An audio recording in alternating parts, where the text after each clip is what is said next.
On se retrouve pour un exercice de grammaire. Tu sais, la grammaire, c'est quand on cherche, entre autres, comment s'appellent les mots des textes. Et comme à chaque fois en grammaire, tu sais, c'est là le moment où on se retrouve au fond de la classe, et on commence systématiquement par lire un texte. Le texte d'aujourd'hui, le voici. Donc je te laisse le lire, tu remarques qu'il y a des trous. À toi d'imaginer ce que tu peux mettre à la place des trous, pour que ça veuille dire quelque chose. Tu mets la vidéo en pause, pour te laisser le temps de lire ce texte, et on se retrouve après. Maintenant que tu as lu le texte, nous allons commencer par chercher les noms. Alors, rappelle-toi ce que ce sont les noms. Tu avais à apprendre cette leçon, donc n'hésite pas à reprendre ton cahier violet si tu en as besoin. Les noms, ce sont ces mots qui désignent une personne, qui désignent une chose, qui désignent un animal ou un lieu, un endroit. Regarde, tu te souviens? Je te l'ai envoyé cette leçon.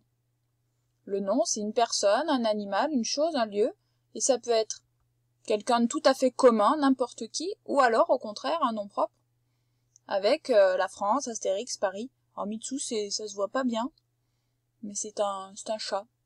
Voilà. Donc maintenant, on va les chercher ensemble dans le texte. Chloé est dans chambre. C'est un lieu. Elle tient dans ses mains.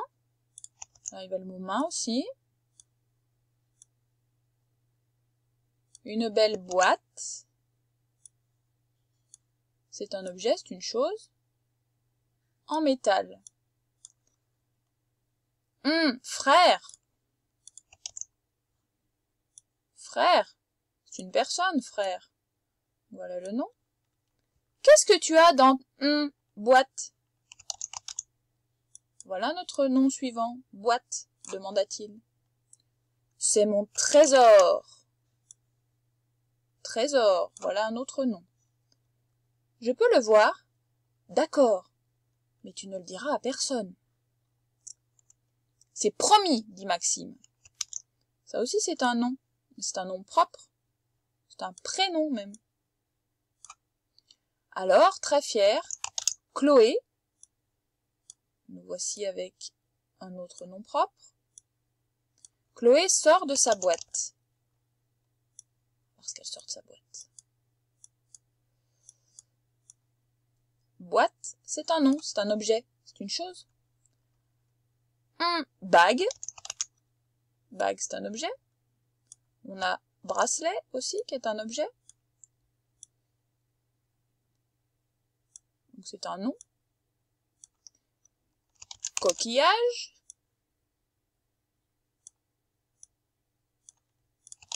Fève. Elle en sort des choses, dites donc, de sa boîte. Elle sort encore une chose de sa boîte, elle sort collier. C'est collier de son chien. Attention. Encore un objet qu'elle sort de sa boîte. Photo. Photo, c'est un objet. Chat, c'est un animal. Son chat. Voilà. Carte d'anniversaire. C'est long, mais c'est un nom, c'est un objet. Une carte d'anniversaire, c'est une chose. On a aussi guirlande. Guirlande, c'est un nom. Noël, c'est un nom propre. C'est le nom d'une fête. Oreille. Oreille aussi. Lapin, c'est un objet. Enfin, même lapin en peluche. Il y a 3 choses différentes, mais lapin, on va laisser que lapin. Hop. Et puis encore, on retrouve trésor. On retrouve Maxime.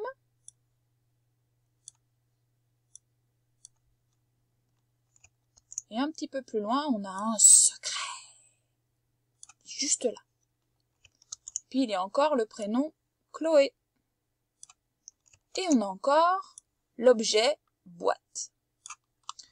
Donc vous voyez que certains de mes noms ont été complétés, et puis d'autres ont un trou juste devant. Alors regarde bien l'exercice qui est après.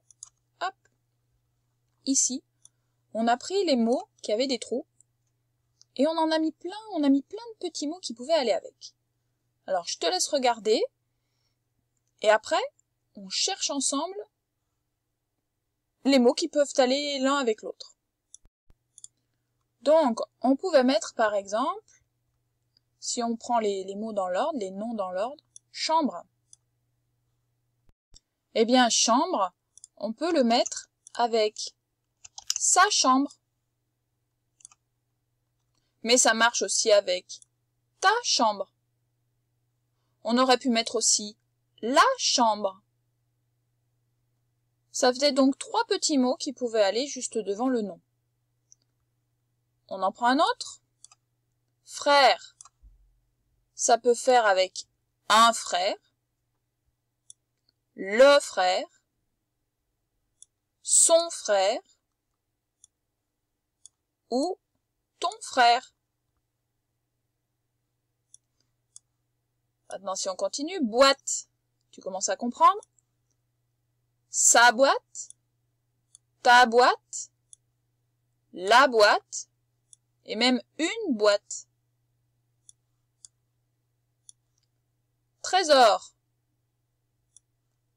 Un trésor. On peut dire aussi le trésor. On peut dire son trésor. On peut dire ton trésor. Bague. Marche avec sa bague, ta bague, la bague ou une bague. Coquillage,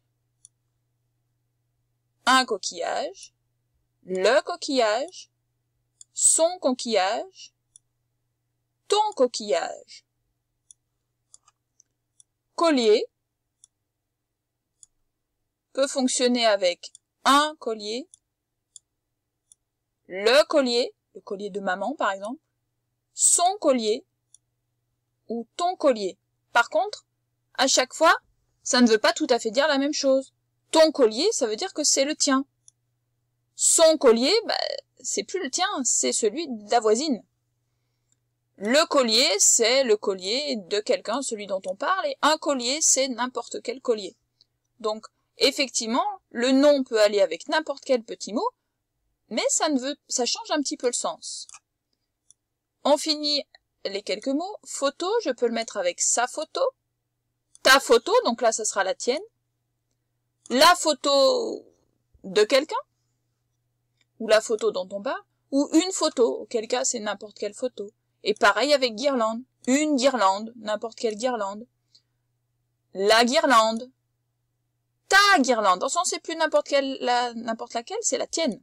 Ou sa guirlande, c'est la sienne à lui ou à elle. Une oreille. Alors là, c'est un piège. On devrait pouvoir dire que c'est un nom féminin.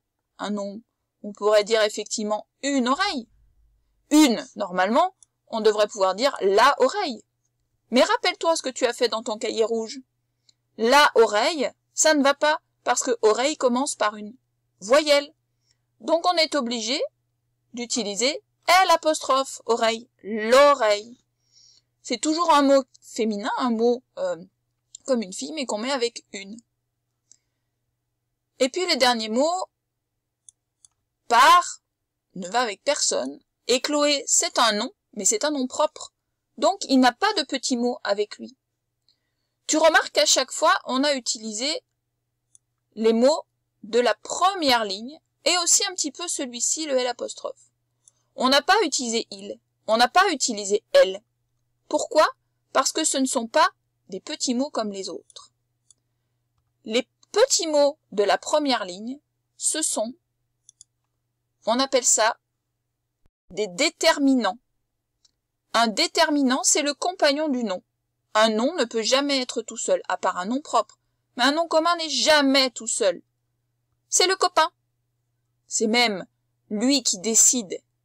Puisque déterminant, c'est celui qui détermine. C'est celui qui décide. détermine et décide, ça commence pareil. Il décide si ce sera un mot fille. Il décide si c'est un mot au pluriel, s'il y en a plusieurs. Ou au contraire, si c'est un mot au singulier. Et le nom, lui, l'écoute. Ils sont très copains et ne se lâchent jamais la main. Ils fonctionnent ensemble. Le déterminant n'est jamais tout seul.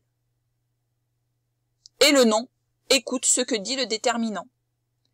Voilà pourquoi nos autres mots ne sont pas des déterminants. En plus, tu les connais. Il, elle, on les trouve dans la conjugaison. On a appris ce qu'étaient ces mots. Ce sont des pronoms personnels. Ce sont donc des mots qui n'ont absolument rien à voir avec nos déterminants. Bon, je te l'accorde, déterminant dirait un peu Bob l'éponge.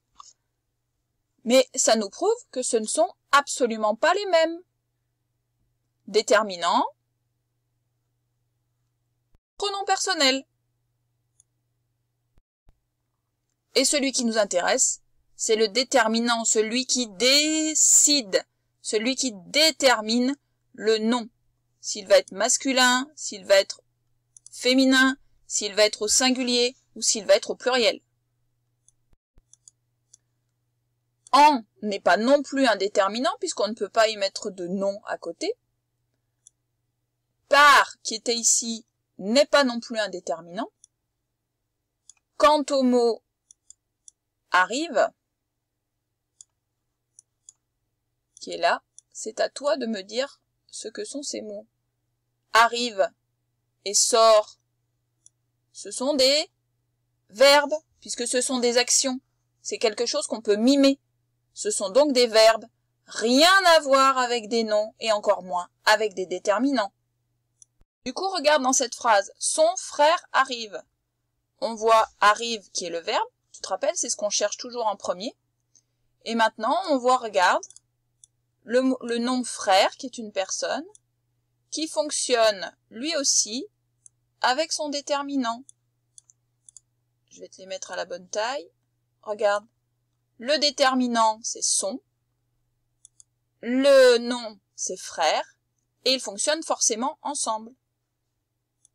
La phrase Chloé sort sa boîte. Chloé est un nom propre, donc il n'a pas de déterminant. Par contre, sa boîte, on a bien boîte qui est une chose, donc qui est un nom. Et son déterminant, sa boîte, déterminant, nom. Si tu veux, pour terminer, maintenant, tu peux essayer de retrouver le déterminant qui va à chaque fois dans les bonnes cases. Mets la vidéo en pause, tu peux le faire à l'oral. Moi, je te le mets juste après, en correction. Tu peux faire tout ça plutôt à l'oral. Voilà pour la correction. Nous avons terminé la grammaire. On se retrouve une prochaine fois.